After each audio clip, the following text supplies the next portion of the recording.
Bienvenida y bienvenido a el MBA en tu bolsillo. Hoy vamos a tocar un tema, una palabra que está por todas partes en el mundo de la empresa: estrategia. Uf, sí, omnipresente. Pero, ¿qué significa de verdad? Porque, seamos sinceros, ¿cuántos de esos famosos planes estratégicos acaban olvidados en un cajón? Totalmente. Hay una anécdota muy buena del autor Tom Peters. Ofreció $100 a quien le demostrara que una estrategia de éxito real había salido de un proceso formal de planificación. Y que yo sepa, nunca tuvo que pagar. Exacto. Su dinero sigue a salvo. Es que es una anécdota que ilustra perfectamente la confusión que hay. En muchos seminarios oyes pedir ejemplos de estrategia y la gente dice cosas como lanzar un servicio nuevo o ser líderes. Acciones, objetivos. En distintas fuentes y análisis serios. Perfecto. La misión de hoy: ir más allá de la jerga, de la palabrería, y entender cómo una estrategia de verdad puede marcar la diferencia entre el éxito sostenible y, mucho ruido y pocas nueces, ¿no? Justo eso. Diferenciar la actividad frenética de la dirección clara. Vale, pues vamos a desgranar esto. Empecemos por lo que no es, que ya has apuntado algo. Mucha gente confunde estrategia con tener objetivos muy ambiciosos. El típico: queremos ser el número 1 o 2 en nuestros mercados. Claro, eso es un deseo o una meta. Muy legítimo, ¿eh? Pero no es la estrategia. No te dice cómo vas a llegar ahí. Falta el camino. Falta el cómo, exacto. Y tampoco es estrategia simplemente un plan súper detallado, lleno de iniciativas y presupuestos, que es en lo que acaban convirtiéndose muchos planes estratégicos. Documentos enormes. Enormes, sí, y que generan una apatía tremenda en las organizaciones, precisamente porque les falta esa elección estratégica fundamental en el centro. Entendido. Otra confusión muy habitual es con la eficacia operativa. O sea, cosas como el TQM, benchmarking, reingeniería. ¿Son importantes? No. Mejorar calidad, velocidad, productividad. Son cruciales, por supuesto. La eficacia operativa, la EO, consiste básicamente en hacer las mismas actividades que hacen tus rivales, pero hacerlas mejor. Ser más rápido, más barato, con menos errores. El kit de la cuestión. No es suficiente por sí sola para asegurar una rentabilidad superior y que se mantenga en el tiempo. ¿Por qué no es suficiente? Intuitivamente parece que si eres el mejor haciendo las cosas, deberías ganar. Pues por dos razones principales, que además se relacionan entre sí. La primera es que las mejores prácticas se copian muy rápido. Claro. Los competidores ven lo que funciona, una nueva técnica de gestión, una tecnología, una mejora de procesos y la imitan. Sobre todo si son soluciones genéricas, de esas que a veces te venden las consultoras. La ventaja dura poco. Vale, la imitación es rápida, lógico. ¿Y la segunda razón? Dijiste que era más sutil. Sí, es lo que Michael Porter llama convergencia competitiva. A ver, cuanto más hacen las empresas eso del benchmarking y adoptan las mismas mejores prácticas, ¿Más se parecen entre sí? exacto, acaban externalizando a los mismos proveedores eficientes, implantando los mismos sistemas de calidad, optimizando los mismos procesos. Y al final, la competencia se convierte en una especie de carrera donde todos corren por el mismo camino. Y nadie consigue una ventaja real y duradera. Eso es. La eficacia operativa sube el nivel para todos. Mejora la industria en general, quizá, pero no te da una ventaja relativa sostenible. Lo vimos, por ejemplo, con muchas empresas japonesas en los 80. Fueron pioneras en eficacia operativa, revolucionaron la producción, Cierto. pero luego tuvieron serios problemas para mantener la rentabilidad. O en otros sectores, como la impresión comercial en Estados Unidos, donde las mejoras de productividad se las quedaron los clientes o los proveedores, no las propias empresas. Entendido. Entonces, si la estrategia no es un objetivo, ni un plan lleno de detalles, ni simplemente ser el más eficiente, ¿qué es la estrategia entonces? Pues mira, la esencia de la estrategia competitiva es ser diferente. Ser diferente. Sí, significa elegir de forma deliberada un conjunto diferente de actividades para entregar una propuesta de valor única. Y no hablamos solo de deseos, sino de tomar elecciones conscientes, que a menudo son difíciles de echar para atrás. Decisiones importantes. Muy importantes, sobre qué hacemos, para quién y sobre todo cómo lo hacemos de una manera distinta a los demás. Actividades diferentes. Suena bien. Pero, ¿podemos verlo con ejemplos concretos para que quede más claro? Claro, por supuesto. Piensa en Southwest Airlines, sobre todo en sus inicios y su gran época de crecimiento. Su estrategia era clarísima. Bajo coste, ¿no? Sí, pero ¿cómo? Se enfocaron en rutas cortas, punto a punto, usando aeropuertos secundarios menos congestionados y, muy importante, decidieron no hacer un montón de cosas que hacían las aerolíneas tradicionales. Como dar comidas, asignar asientos. Exacto. Ni transferir equipaje entre aerolíneas y estandarizaron su flota, solo Boeing 737. Todo este sistema de actividades les permitía hacer rotaciones en puertas rapidísimas, en unos 15 minutos, Increíble. lo que significaba más horas de vuelo por avión al día y eso, junto con lo demás, les permitía ofrecer tarifas muy bajas. Era un modelo radicalmente diferente al de una aerolínea tradicional de red con sus hubs y conexiones. Este joven que busca diseño actual a bajo coste, su modelo entero se basa en actividades diferentes. El móntalo tú mismo. Exacto. El autoservicio, los muebles diseñados por ellos listos para montar, esas tiendas enormes fuera del centro con exposición y almacén juntos. Y la expectativa clara de que el cliente hace una parte importante del trabajo. Recoger, transportar, montar. Que es totalmente distinto a la tienda de muebles de toda la vida. Radicalmente distinto. IKEA elige no ofrecer muchas cosas, como vendedores persiguiéndote o entrega incluida por defecto. Pero a cambio, ofrece otras cosas que sí encajan con su público y su modelo, como la guardería o el restaurante barato. Son elecciones deliberadas que configuran un sistema único. Queda muy claro. La clave está en esas elecciones sobre las actividades, sobre qué hacer y qué no hacer. Mencionaste que Porter identificaba orígenes para estas posiciones estratégicas. ¿Podemos repasarlos brevemente? Sí, claro. Porter habla de 3 fuentes principales, aunque a veces se pueden solapar. La primera. Posicionamiento basado en la variedad. Aquí te centras en producir un subconjunto de los productos o servicios de tu sector, pero lo haces de una forma distintiva y excepcional. Como Jiffy Lube, que solo hacía cambios de aceite. Exacto. O Vanguard en el mundo de la inversión, muy enfocada en fondos de bajo coste, como los indexados. Sirven a muchos tipos de clientes, pero solo para una necesidad muy específica. Vale. La segunda. Posicionamiento basado en las necesidades. Aquí intentas cubrir la mayoría o todas las necesidades de un grupo particular de clientes que tienen necesidades diferentes al resto. IKEA podría encajar aquí, ¿no? Con su target específico. Podría. O piensa en la banca privada. Bessemer Trust se enfoca en familias con patrimonios altísimos y necesidades de preservación a largo plazo, que son muy distintas a las de clientes con menos patrimonio que buscan quizás más acceso a crédito, como los que atiende Citibank Private Bank. La clave es que las necesidades del grupo son distintas y el mejor conjunto de actividades para satisfacerlas también es distinto. Entendido. ¿Y la tercera? Posicionamiento basado en el acceso. Aquí segmentas a clientes que, aunque tengan necesidades parecidas a otros, son accesibles de maneras diferentes, y la forma óptima de llegar a ellos requiere un conjunto de actividades distinto. Por ejemplo, Carmack Cinemas, que operaba cines solo en ciudades pequeñas de menos de 200.000 habitantes. Tenía una estructura de costes, un marketing, todo adaptado a ese acceso geográfico particular. El acceso puede ser por geografía, por escala del cliente, por canal, lo que sea que obligue a configurar las actividades de forma diferente. interesante. O sea que no se trata solo de buscar nichos pequeños. Puedes tener una posición amplia, como Vanguard, o más enfocada como IKEA. Pero siempre se basa en ser diferente en cómo operas, en tus actividades. Exacto. La diferencia está en la configuración de la cadena de valor. Pero claro, si encuentras una posesión buena, diferente, que funciona, no van a intentar todos copiarte. Inevitablemente, es la reacción lógica. Y aquí es donde entra en juego un concepto absolutamente crucial, los trade-offs.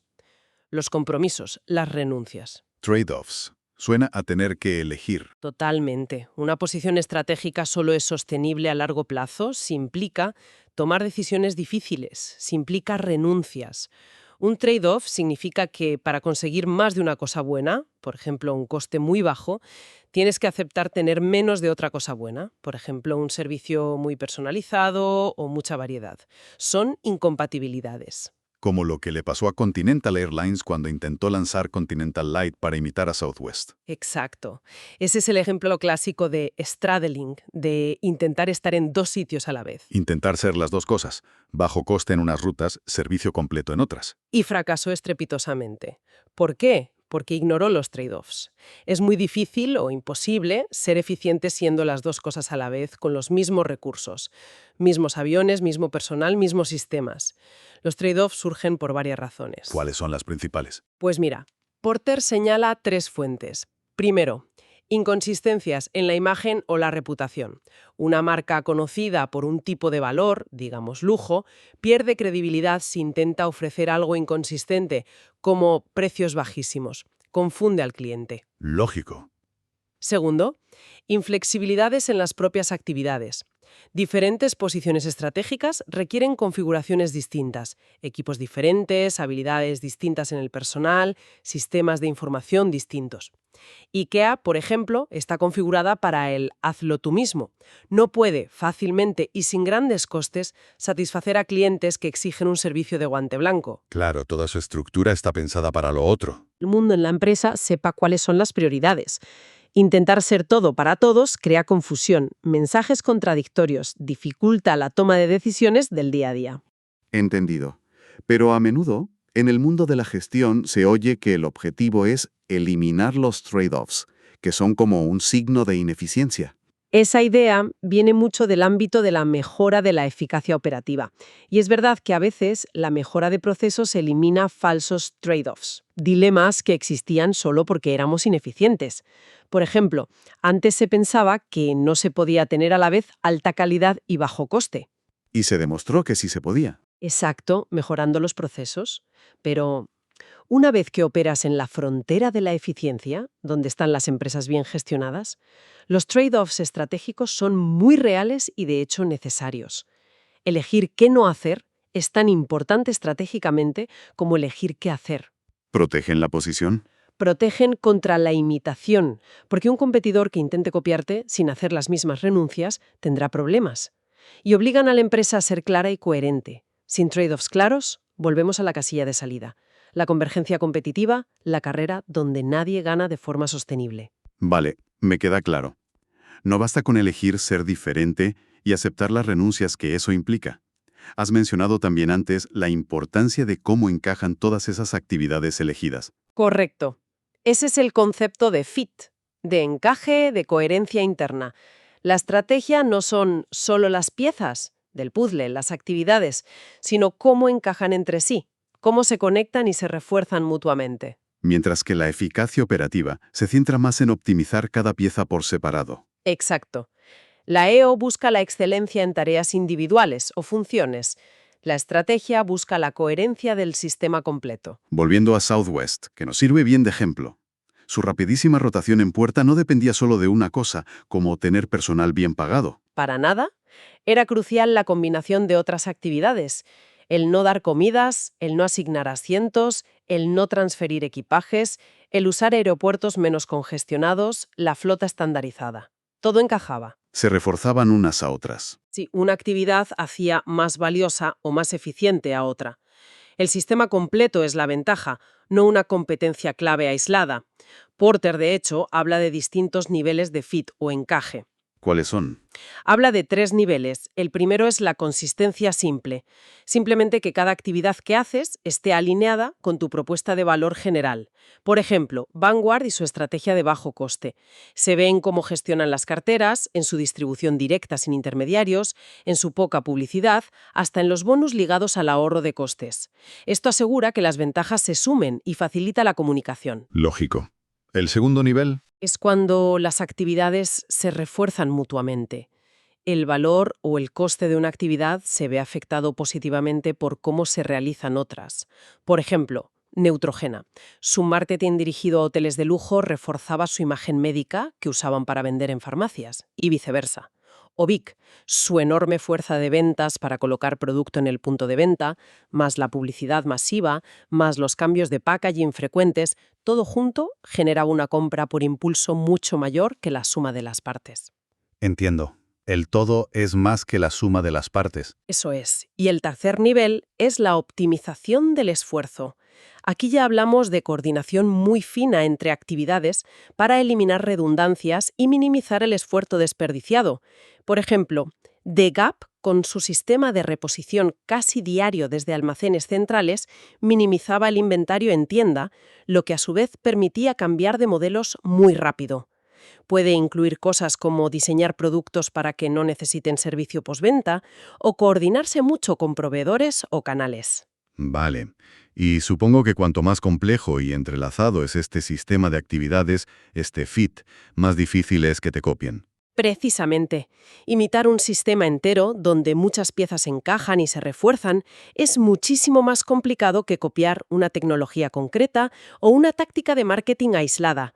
Las posiciones estratégicas basadas en sistemas con un buen fit, sobre todo de segundo y tercer orden, son mucho más sostenibles. Y además, me imagino que ese encaje crea presión para mejorar la eficacia operativa dentro del propio sistema, ¿no? Si falla una pieza, afecta a las demás. Totalmente. El fit impulsa la mejora continua y hace que las mejoras en una actividad tengan un impacto mayor en el conjunto. Parece un esquema lógico y potente. Sin embargo, vemos que muchas empresas, incluso las que tuvieron éxito, parecen perder el rumbo estratégico o dejan que su estrategia se diluya. ¿Cuáles son las trampas más comunes? Has mencionado que a menudo vienen desde dentro. Sí, las amenazas internas suelen ser las más peligrosas. Una de las grandes, que ya comentamos al principio, es confundir estrategia con objetivos. Pero hay otras. Por ejemplo, una visión equivocada de la competencia, fallos organizativos y, sobre todo, el deseo de crecer a toda costa. El crecimiento como fin en sí mismo. Exacto. También hay una confusión importante que señalan Campbell y Alexander, la confusión entre propósito y restricción. ¿A qué se difieren? Argumentan que satisfacer a los stakeholders, ya sabes, accionistas, clientes, empleados, proveedores, no es el propósito que debe guiar la estrategia. Eso es una restricción, algo que todas las empresas tienen que hacer para sobrevivir y prosperar a largo plazo. Para lograrlo, necesitan una ventaja competitiva, claro. Vale, satisfacerlos es necesario, pero no es el por qué existimos. Justo. El propósito es la razón de ser fundamental de la organización, algo que va más allá de ganar dinero. Piensa en The Body Shop y su compromiso inicial con la cosmética sin crueldad animal, o Marks & Spencer y su idea de calidad asequible. Un propósito claro y estable ayuda a limitar las opciones y simplifica el desarrollo estratégico. Canon, por ejemplo, tuvo que replantear su propósito varias veces al diversificarse tanto. Interesante distinción. También se critica a veces el modelo clásico lineal. Misión, objetivos, estrategia, tácticas. MOST. Sí, porque la realidad del desarrollo estratégico suele ser mucho más caótica, digamos. Más experimental, más iterativa. No tan ordenadito. Para nada. Los objetivos y la estrategia a menudo se van definiendo juntos, hasta que encuentras una combinación que parece viable. Y las tácticas, el cómo vas a implementar algo, muchas veces determinan si una estrategia es realista o no. Intentar fijar objetivos sin tener ni idea de la estrategia viable genera resistencia. Intentar imponer una estrategia sin pensar en las tácticas claras lleva a la inacción. Entonces, ¿dónde surge la buena estrategia? A menudo, la clave es la perspicacia, el insight, sobre cómo se puede crear valor de forma diferente. Y esa perspicacia muchas veces no viene de un análisis abstracto en la alta dirección, sino de la gente que está en el día a día, en operaciones, cerca del cliente. El ejemplo clásico es McDonald's y cómo su obsesión por la limpieza surgió de la experiencia en los restaurantes, no de un plan maestro inicial. Entiendo. Y mencionaste antes la trampa del crecimiento. Esa parece ser una muy común. Sí. Es una de las mayores destructoras de estrategias claras. La presión por crecer, por aumentar ingresos, lleva a muchas empresas a desdibujar su posición estratégica. ¿Cómo? Pues añadiendo productos o servicios que no encajan del todo con el modelo original, imitando características populares de los competidores, aunque no tengan sentido en su propio sistema, entrando en nuevos mercados sin tener una ventaja competitiva clara. Todo esto compromete los trade-offs que eran esenciales y debilita el fit, la coherencia interna. ¿Algún ejemplo? Maytag, el fabricante de electrodomésticos, tuvo mucho éxito con una estrategia clara basada en lavadoras y secadoras súper fiables. Pero luego, por crecer, se expandió a una línea completa de productos, comprando otras marcas que no encajaban bien, diluyendo su mensaje de fiabilidad. Los ingresos crecieron, sí, pero la rentabilidad se hundió. Entonces, ¿cómo se supone que deben crecer las empresas sin cargarse su estrategia? La clave, según Porter, es intentar profundizar la posición estratégica, en lugar de simplemente ampliarla y comprometerla. Profundizar. ¿Qué significa eso? Buscar extensiones que realmente aprovechen y refuercen tu sistema de actividades existente. Penetrar más en las necesidades o variedades donde ya eres distintivo. La expansión global puede funcionar si exportas una estrategia enfocada y adaptas el sistema localmente. Y si decides ampliar mucho el campo de juego, quizás sea mejor crear unidades de negocio más autónomas, con sus propias marcas y estrategias claras. Vale, tiene sentido. Otros problemas que a veces se mencionan. La falta de elecciones claras por parte de la dirección, ¿no? Querer contentar a todos. Exacto. Vermeulen y Marquides hablan mucho de esto. La estrategia implica elegir y a veces los directivos no quieren tomar decisiones difíciles. Y relacionado con esto, Vermeulen insiste en la importancia de comunicar no solo qué se ha decidido, sino la lógica detrás de esas elecciones, el por qué. Si la gente no entiende el razonamiento, es difícil que se comprometa. ¿Y la idea de que la estrategia es solo cosa de arriba? ¿Un proceso puramente top-down? Otro error común. Se necesita una dirección clara desde arriba, por supuesto. La visión, los límites, las grandes apuestas. Pero también es fundamental permitir y fomentar la experimentación, las iniciativas que surgen desde abajo, desde la gente que está más cerca del mercado o de la operación. Burgelman estudió esto muy bien en Intel. El famoso caso del cambio a los microprocesadores. Exacto. Que surgió más desde abajo y la alta dirección tuvo la inteligencia de reconocerlo y apoyarlo. La clave es diseñar un sistema organizativo que permita que esas buenas ideas de abajo afloren y se seleccionen, no que dependa del capricho del CEO. Y, por supuesto, luchar contra la inercia, contra los hábitos organizativos que nos impiden cambiar. A veces, dice Vermeulen, cambiar por defecto es mejor que mantener lo viejo, a menos que tengas muy claro que lo viejo sigue siendo superior. Y cuidado con que todo esto de la estrategia se convierta solo en el ciclo anual de planificación. Fundamental. Roger Martin advierte mucho contra esto. La estrategia de verdad, dice él, son esas 5 elecciones clave integradas. ¿Cuál es nuestra aspiración ganadora? ¿Dónde vamos a competir? ¿Cómo vamos a ganar? ¿Qué capacidades necesitamos? ¿Y qué sistemas de gestión requerimos? Y eso debería caber en pocas páginas. No en un tomo de 100 páginas. Exacto. Si ocupa mucho más, probablemente no sea una estrategia, sino un plan disfrazado, lleno de detalles operativos, pero sin las elecciones fundamentales claras. Añadiendo otra capa de complejidad o de perspectiva, Todd Zenger argumenta que las empresas necesitan algo más que una estrategia de negocio. Necesitan una teoría corporativa. ¿Qué quiere decir con eso? Es una idea interesante. Va un paso más allá de definir la estrategia para un negocio existente. La teoría corporativa es la lógica fundamental y explícita de cómo la empresa en su conjunto crea valor de forma única y sostenible a largo plazo. Cómo sus diferentes partes o negocios se benefician de estar juntos. ¿Y en qué se basa esa teoría? Senstenger dice que se basa en 3 pilares. Previsión, foresight, sobre cómo creemos que va a evolucionar nuestro sector o entorno. Perspicacia, insight, sobre nuestros propios activos, recursos o capacidades que son realmente únicos y valiosos. Y visión cruzada, cross-sight, sobre cómo podemos combinar de forma novedosa recursos internos y externos para crear nuevas ventajas. ¿Y esta teoría guía las grandes decisiones? Guía la búsqueda activa de nuevas fuentes de ventaja competitiva, no solo la explotación de la posición actual. Te ayuda a decidir en qué nuevos negocios entrar, qué adquisiciones hacer, qué capacidades desarrollar. Los movimientos estratégicos de empresas como Google, Apple, Amazon se entienden mucho mejor si intentas deducir cuál es su teoría corporativa subyacente sobre cómo crean valor. Muy interesante. Y ya para ir terminando con las perspectivas más actuales, Lang y Whittington nos recuerdan que en el entorno tan complejo de hoy, no basta con la visión a largo plazo tradicional. Necesitamos una visión amplia. ¿Qué implica eso? Implica, según ellos, 3 cambios importantes en cómo pensamos la estrategia. Primero, Pensar en sistemas o ecosistemas, no solo en sectores industriales definidos. Anticipar cambios más amplios en el contexto y buscar co-crear valor con actores muy diversos, proveedores, clientes, complementadores, incluso rivales. Como en el ejemplo de la Fórmula E que mencionan. Exacto.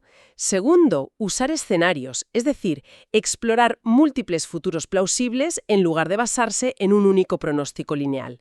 Los escenarios ayudan a pensar sobre las grandes incertidumbres, a cuestionar la propia identidad de la empresa y a hacer la estrategia actual más robusta o adaptable. BP y su reflexión sobre la transición energética es un caso. ¿Y el tercero? Desarrollar playbooks, que son como repertorios de jugadas o respuestas predefinidas para diferentes situaciones o contingencias. En lugar de tener un plan rígido, tienes un conjunto de opciones y sabes qué señales tempranas tienes que vigilar para activar una u otra. Te da agilidad y capacidad de respuesta rápida. Pelion, en el mundo del IoT, es un ejemplo de uso de playbooks. Sistemas, escenarios y playbooks. Herramientas para una visión más amplia y ágil. Eso es, para navegar la incertidumbre sin quedarse paralizado. Bueno, haciendo balance de todo lo que hemos hablado, queda claro que la estrategia real va mucho más allá de un plan anual o de simplemente intentar ser el más eficiente. Muchísimo más allá. Se trata de tomar decisiones valientes, a veces difíciles, sobre dónde queremos competir y cómo vamos a ganar siendo diferentes. Y aceptar las renuncias, los trade-offs que eso conlleva. Y no solo elegir las actividades, sino construir un sistema coherente, un fit, donde esas actividades se refuercen unas a otras y hagan que el conjunto sea difícil de imitar por los competidores. Y todo esto necesita una base sólida, ¿verdad? Sí, necesita una base sólida, un propósito claro que guíe las elecciones, una perspicacia constante sobre cómo se crea valor de forma única en nuestro contexto y una visión que, como decíamos, no solo mire a lo lejos, sino también a lo ancho, anticipando y preparándose para un entorno que es complejo y cambia constantemente. Nos queda entonces quizá una última reflexión para quienes nos escuchan. Pues sí, yo les dejaría con un par de preguntas para darle una vuelta. Más allá de definir la estrategia actual para vuestro negocio o área, ¿cuál es la teoría subyacente, implícita o explícita, sobre cómo se crea valor aquí de manera única? ¿Cómo debería esa teoría informar las próximas grandes apuestas estratégicas que hagáis? Preguntas potentes. Y quizá la más difícil, ¿cómo puede el liderazgo fomentar una cultura y unos sistemas que equilibren esa necesaria dirección estratégica clara con la capacidad de adaptarse, de aprender y de aprovechar las ideas y la perspicacia que inevitablemente surgen desde todos los niveles de la organización? Ahí queda eso. Reflexiones fundamentales para seguir explorando. Muchísimas gracias por acompañarnos en esta inmersión profunda dentro de El MBA en tu bolsillo. Hasta la próxima.